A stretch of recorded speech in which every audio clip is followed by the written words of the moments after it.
kuna madhina gawito ni agotuonekanira. Ndio niite viongozi niseme jambo moja.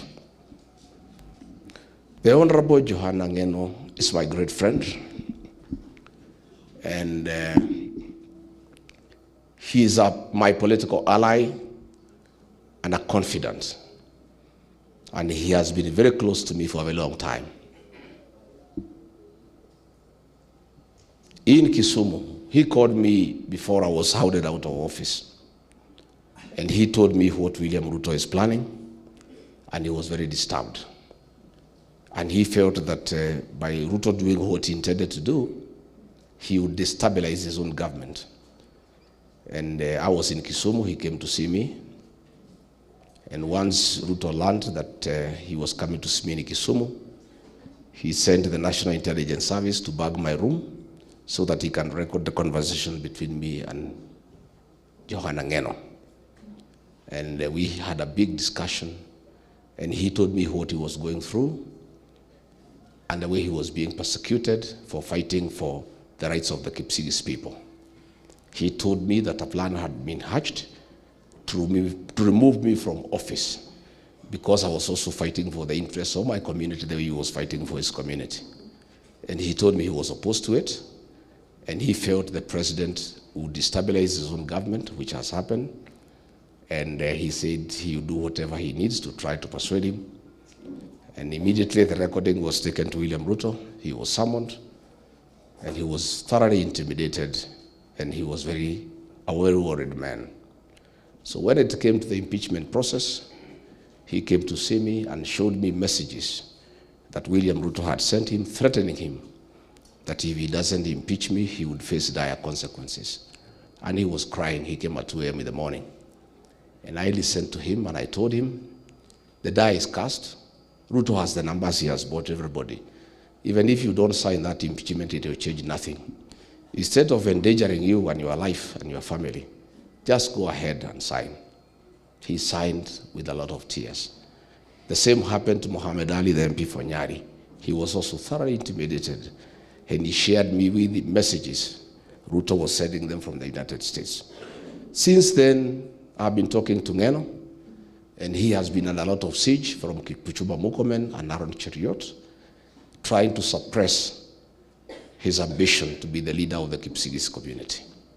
As late as last Sunday, we talked with Ngeno, and I told him I'll go through Bomet, and he did encourage me to go through Bomet. After I went to Bomet, I was well received. He called to thank me for articulating the challenges facing the people of Kipsigis community. We don't want to say anything, but we want to call for thorough investigations so that the truth can be known. The Kipsigis people have had many challenges. Anytime a leader has emerged to lead the community, he has faced challenges. Kipkalia Kones also died in a helicopter crash, and was a great leader of the Kipsigis community. Ngeno has died in a crash. As we call for investigations, I must say that Kipchumba Murkomen cannot be CS Interior, and the family of Ngeno and the Kipsigis community and other Kenyans expect fair and transparent investigations, because Kipchumba Murkomen has been fighting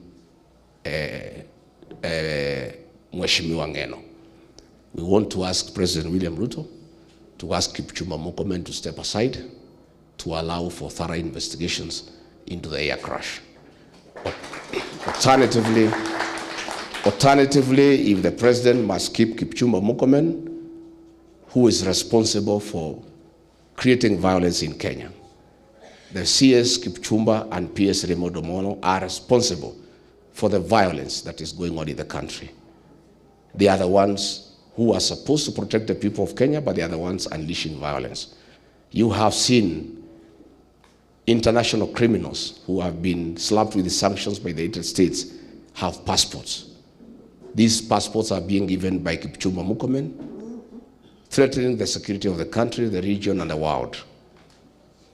The RSF commanders are housed in Ruda, in a house guarded by the General Service Unit, and that is the work of Kipchumba Murkomen. The security of the country is under threat. The security of the region is under threat. And we are afraid that if Kipchumba Murkomen will be the CS Interior leading to the general election, he is going to create civil war in this country because he's the one responsible for violence.